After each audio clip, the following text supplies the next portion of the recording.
Баршаларыңызға сәлеметсіздер ме? Бүгін бізде тақырып 5-ші семинар Моңғол дәуірі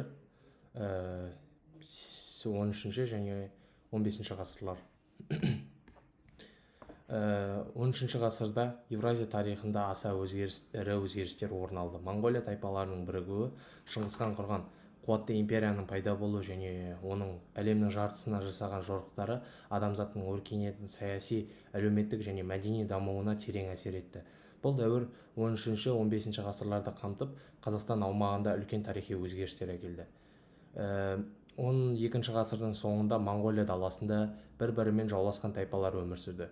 Темүжін кейінгі Шыңғысхан бұл тайпаларды өз билігіне біріктіріп, 1206 жылы өткен құрылтайда Шыңғысхан атағын алады. Осылайша Моңғолия империясының негізі қаланады.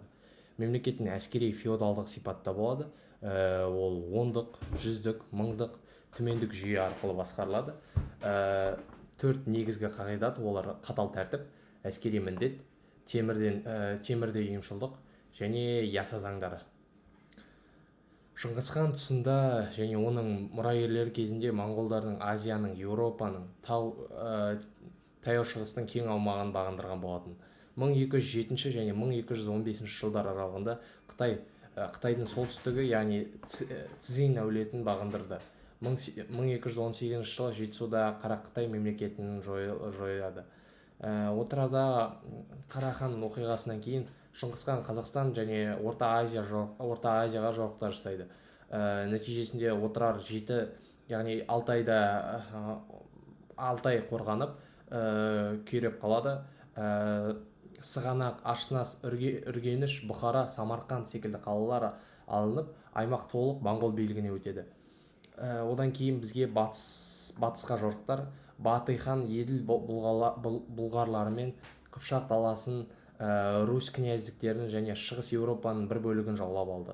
Киев, Владимир, Польша, Венгрия, Чехия өңірлері тоналды. Бұл жорықтар нәтижесінде Еуразияның саяси картасы түгелдей өзгерді. Одан кейін Шыңғысхан өзінің өсиеті бойынша империяны 4 үлкен ұлысқа бөлді. Жошы ұлысы, қазіргі Қазақстанның көп бөлігі және Еділ бойы. Шағатай ұлысы, Жетісу, Түркістан, Мәуереннахр жерлері. Үгедей ұлысы Алтай өңірін алса, Төле ұлысы Моңғолия мен Қытай кейінгі Юань империясының территорияларын қамтыған болатын. Қазақстанның далалық өңірлерін толықтай Жошы ұлысының қарамағында болды және Жетісудың бір бөлігі Шағатай ұлысына өткен болатын.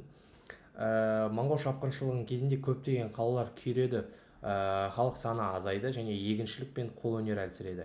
Дегенмен 14 ғасырда сауданың қайта жаңдануымен қалалар өсуі байқалды.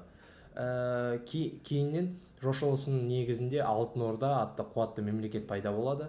Алтын Ордада өте маңызды хандар, олар Батый хан 1242-1256 жылдары елді басқарған болатын. Батый ханның рөлі ол Алтын Орда мемлекетінің негізі қалаушы болып есептелінеді.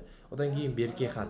Берке ханның тарихта қалған себебі ол исламды қабылдаған алғашқы билеушілердің бірі болады. Одан кейін бізде Өзбек хан 1312-1342 жылдары исламды мемлекеттік дін етіп сайлайды.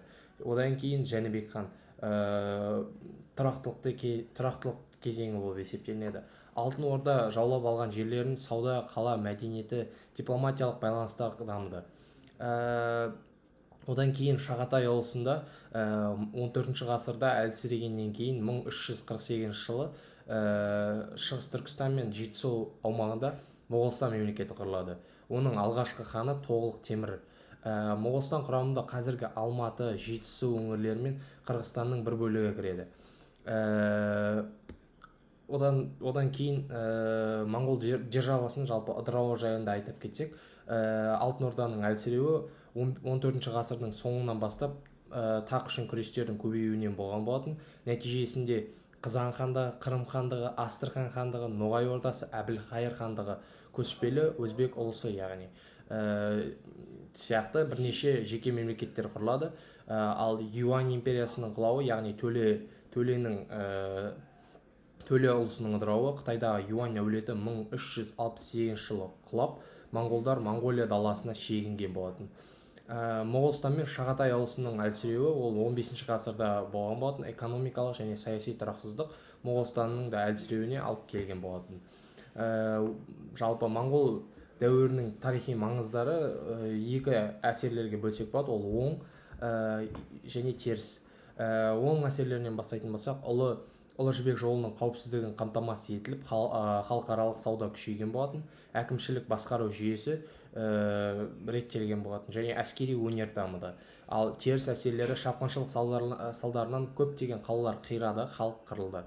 Өңірдің экономикалық дамуы баяулады және ұзақ жылдар бойы алым-салық халықты әлсіреткен болатын.